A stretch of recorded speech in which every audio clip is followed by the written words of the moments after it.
गए जंगल के राजा महतारी लेके आजा। गए जंगल के राजा महतारी लेके आजा।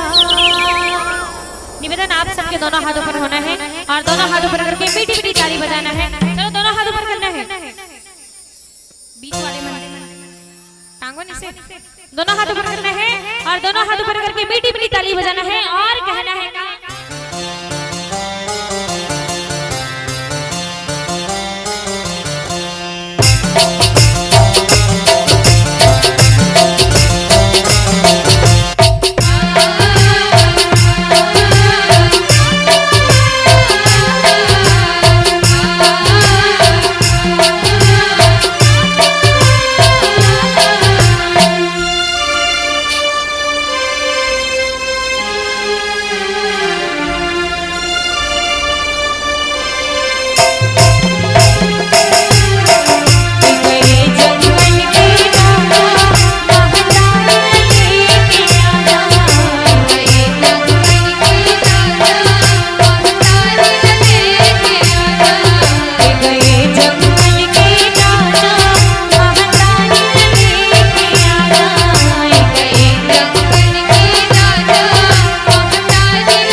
का बच्चा बच्चा क्या बोलेगा?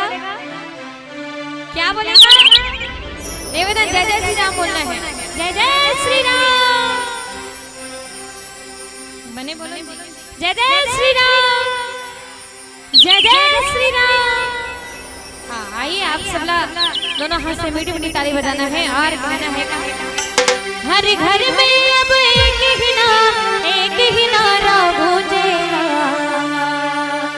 मेरे भारत का बच्चा बच्चा, मेरे भारत का बच्चा बच्चा जय जय श्री राम बोलेगा।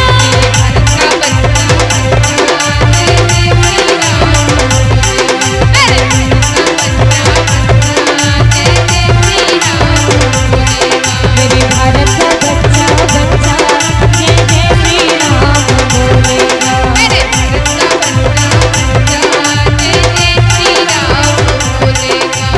हर घर में अब एक ही नाम जय श्री राम, हर घर में अब एक ही नारा गूंजेगा।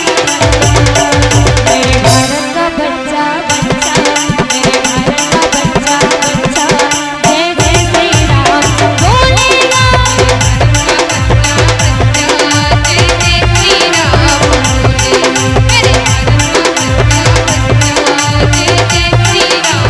मेरे भारत का बच्चा बच्चा जय जय श्री राम बोलेगा।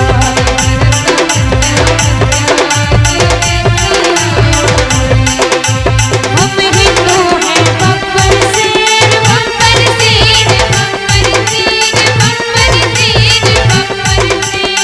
हम जिद पर आ जाए तो कर देंगे हम सबको ढेर, हम सबको ढेर कर देंगे हम सबको ढेर। जहाँ राम ने जन्म लिया है मंदिर वही बनवाएंगे, मंदिर वही बनवाएंगे, मंदिर वही बनवाएंगे। राम नाम भगवा सारे, राम नाम भगवा सारे भारत में लहराए। मेरे भारत का बच्चा बच्चा, मेरे भारत का बच्चा बच्चा जय जय श्री राम बोलेगा। भारत का बच्चा बच्चा जय जय श्री राम बोलेगा। मेरे भारत का बच्चा बच्चा जय जय श्री राम बोलेगा। मेरे भारत का बच्चा बच्चा जय जय श्री राम बोलेगा। मेरे भारत का बच्चा बच्चा जय जय श्री राम। हम हिंदू हैं बब्बर शेर, बब्बर शेर, बब्बर शेर, बब्बर शेर, बब्बर शेर, बब्बर शेर, बब्बर शेर। हम जिद पर आ जाए तो कर देंगे हम सबको ढेर, कर देंगे हम सबको ढेर, कर देंगे हम सबको ढेर। जहाँ राम ने जन्म लिया है मंदिर वही बनवाएंगे, मंदिर वही बनवाएंगे, मंदिर वही बनवाएंगे। राम नाम को पी के प्याला, राम नाम को पी के प्याला राम की धुन में डोलेगा। और देखिए मेरे भारत का बच्चा बच्चा पहले भी जय जय श्री राम बोलता था, बोलता है और बोलता रहेगा। अब आज हम कहाँ बैठे हैं? ग्राम रईता में, नीचे बैठे है ना। तो यहाँ के भी भैया दीदी मल्ला और बूढ़ा जवान मल्ला सबला का कहना है? का कहना है जी? जय जय श्री राम बने हकन के बोल। जय जय श्री राम, जय जय श्री राम। तेरे स्थिति कहना चाहूंगा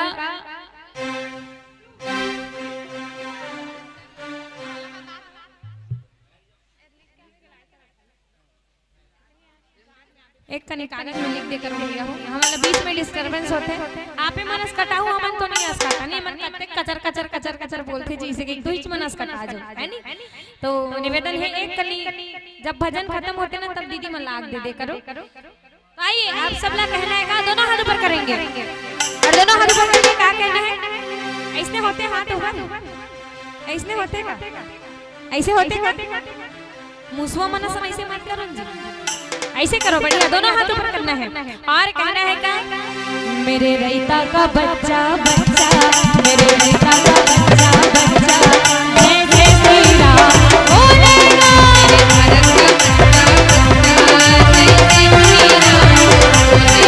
मेरे भारत का बच्चा बच्चा, जय जय श्री राम बोलेगा। हर घर में अब एक ही नाम, जय श्री राम। हर घर में अब एक ही नाम, एक ही गाना बोलेगा। मेरे भारत का बच्चा बच्चा, मेरे भारत का बच्चा बच्चा, जय जय श्री राम बोलेगा।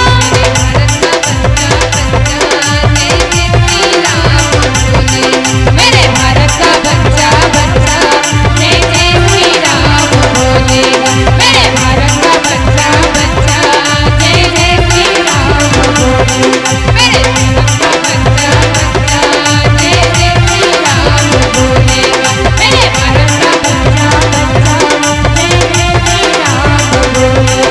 मेरे भारत का बच्चा बच्चा, जय जय श्री राम। बोले श्यामपति रामचंद्र की। सबरी नदाई वो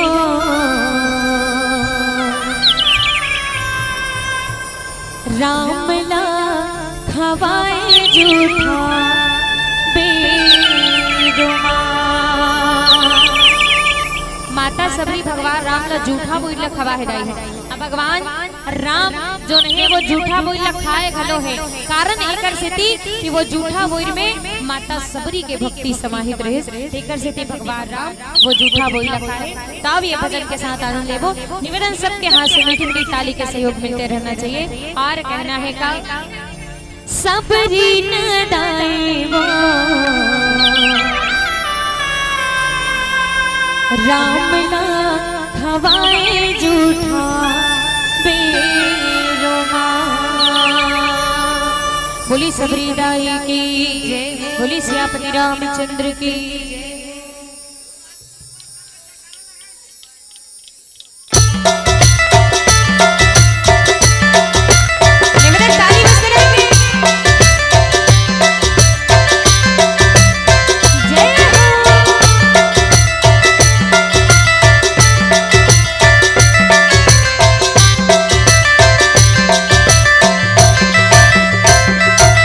सबरी नदाई वो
सबरी दाई की, बोली सियापति रामचंद्र की, बोली बोल हनुमान की। तुझी रचे रामायण तुलसी, बड़ा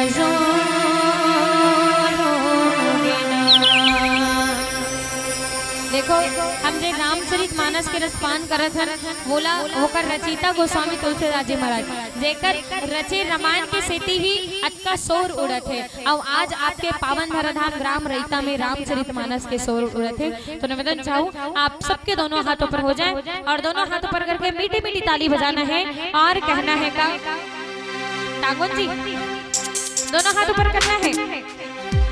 तोरी रचे रामायण तुलसी, बड़ा शोर हो गया। रचे रामायण तुलसी, तोरी रचे रामायण तुलसी, बड़ा शोर हो गया।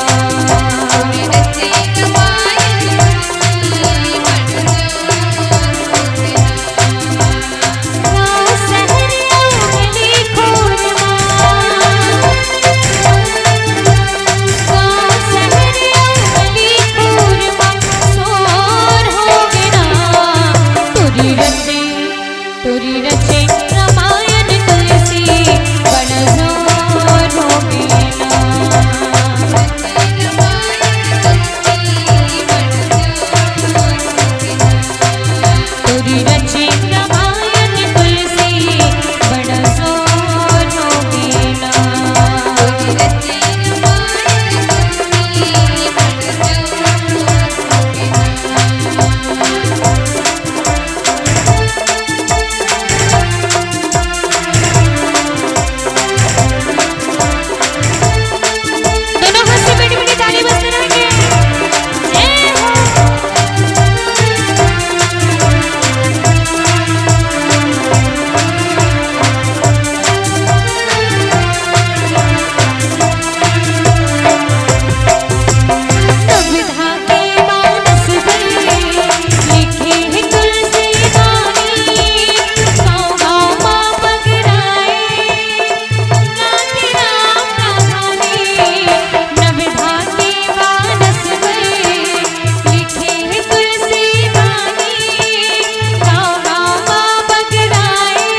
ते का भई गए, लेकिन मोल यहाँ लिखा थी दीदी हो कौन कौन ताली बजातो कौन कौन नहीं बजातो।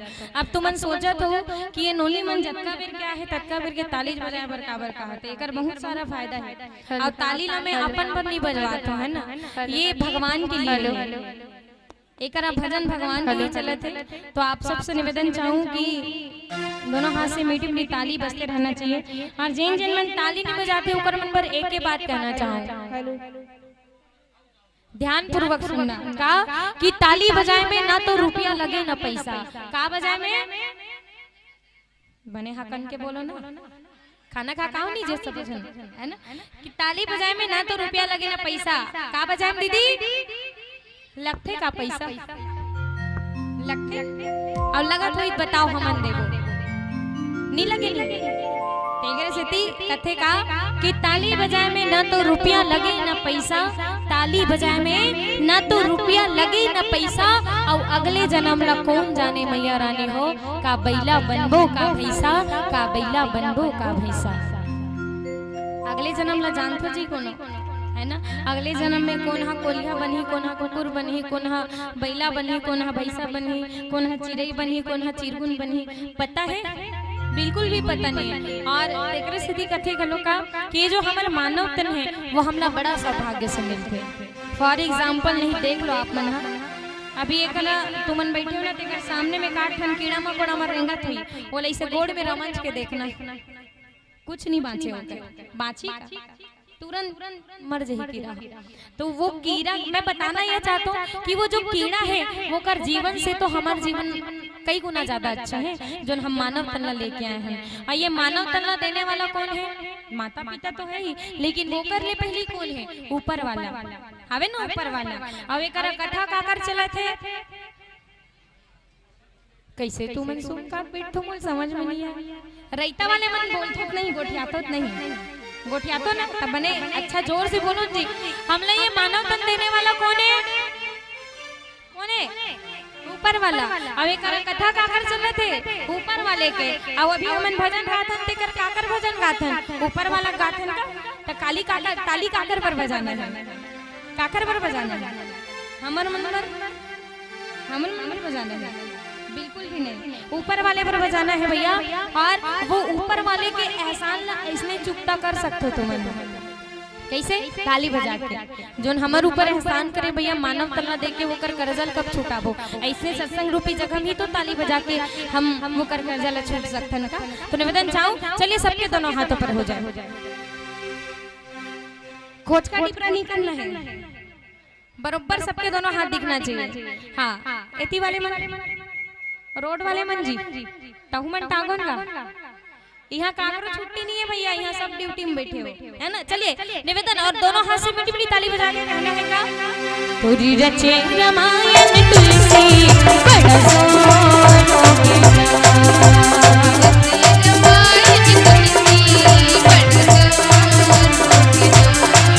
तुरी रचे रामायण तुलसी बड़ा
बोली बोली हनुमान की, बोली गोसाई से तुलसीदास महाराज की।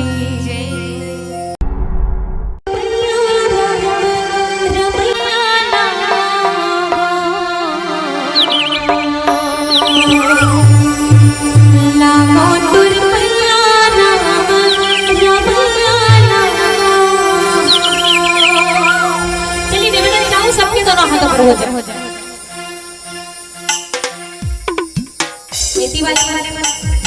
दोनों हाथों पर करना है और दोनों हाथों पर करके मीठी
बोल ब्रह्मांड की जय।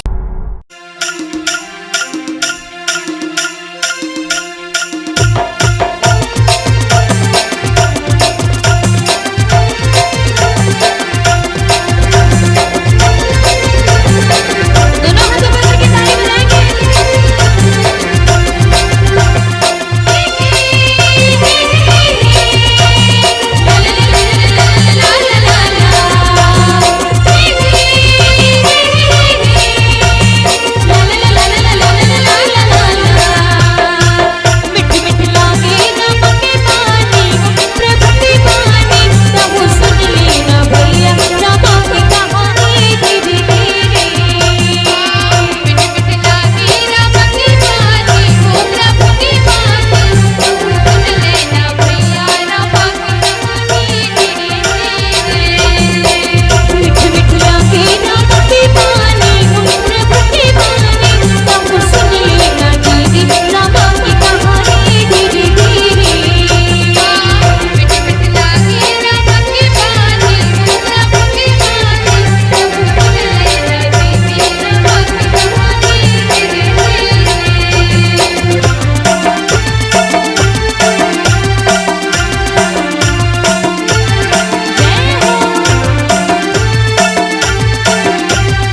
जुग जुग जीवे तोर नाम ले गोपाल ले गोपाल हो बहिनी तोर घर बेटी या विराज सोहर मंगल गावत हो बहिनी तोर घर बेटी या विराज सोहर मंगल गावत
नोनी के दादा और दादी से आप दोनों आ जाओ।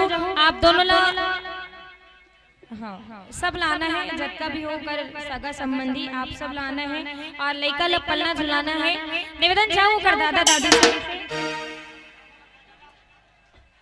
हाँ और कहना है रुक कहाँ है दादा दादी? आप दादा हरो तो आपके जोड़ीदार कहाँ है? हाँ चलो आप दोनों ला सामने आना है और आप दोनों ला बिल्कुल झूलना एती दाई एती एड़ा हराना है। हाँ आइए एक बार जोरदार ताली बजाओ जी नोनी दादा दादी बार। और कहना है का गुटी के दादी हंसना चुनाही गुटी के दादी हंसना चुनाही हाँ गुटी के दादी हंसना चुनाही हाँ संगे बदला लोरी सुनाही हाँ संगे बदला लोरी सुनाही ये लेकर झोला ले जाए मारी जगी पीरा वो मारी जगी पीरा वो मारी जगी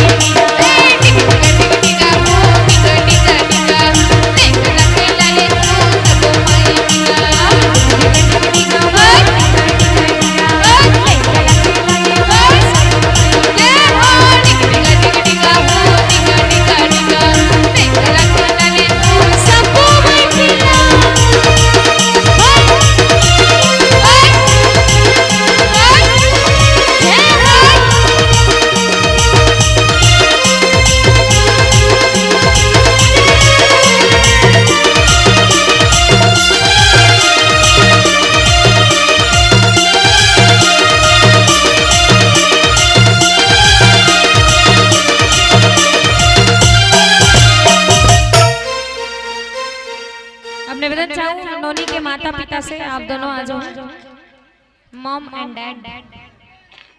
आओ ना, जल्दी आओ, जब के विलम्ब करूँ वत के विलम्ब होई भैया, है ना। और केवल ओकर सह परिवार ही बसना नहीं भैया, आप जम्मू रायता के जत्का भी दर्शक दीर्घा हो, जत्का भी सदस्य हो, ये लड़का ये दोनों के ही बेटी नहीं है, आप सबके बेटी है। तो जेन जिन मन लगत है ना भगवान के भजन में हम लेके सोहर मंगल में सम्मिलित होए के, तो आप सब निश्चित हो, बिल्कुल आप सब अपन अपन स्थान में खड़े होकर आनंद ले सकते हो। और कहना चाहोगा गुड्डी के पापा हाँ झूलना झूलानी,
बुआ मन से निवेदन चाहबो आप सब आ जाओ, जतक जन बुआ है ना, और ओकर बड़े पापा बड़े मम्मी जतका भी सगा संबंधी हो, आइए गुड्डी के बुआ पर एक बार जोरदार ताली बजाओ। और कहना चाहबो का गुड्डी के बुआ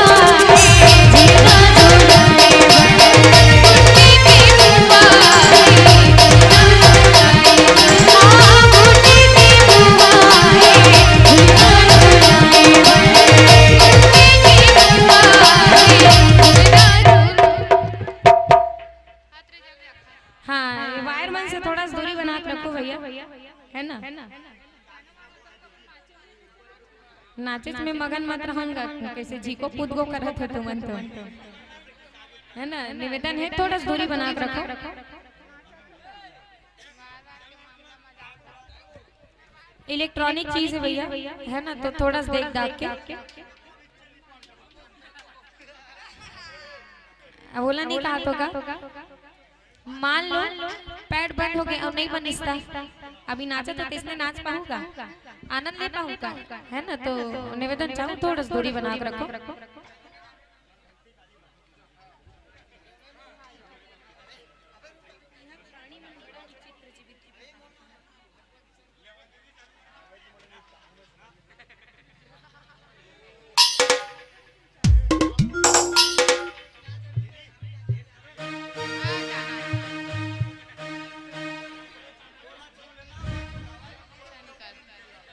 हाँ, आइए आप सब आनंद लेना है। गुड्डी की बुआ